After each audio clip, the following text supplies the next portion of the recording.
ఆంధ్రాలో ఒక్కసారిగా మారిన రాజకీయం ఇప్పుడు రూటు మారుతోంది. నేరుగా ఢిల్లీకి చేరుతోంది.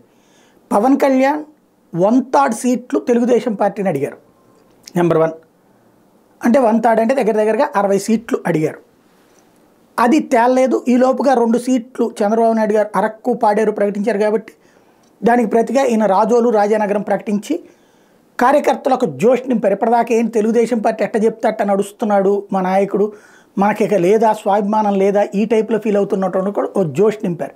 ఇదే సందర్భంలో అమిత్ షా నడ్డాల అపాయింట్మెంట్ కోరారు. 2 రోజుల్లో నేను వస్తున్నాను, అపాయింట్మెంట్ ఇవ్వండి అని తేల్చి చెప్పారు.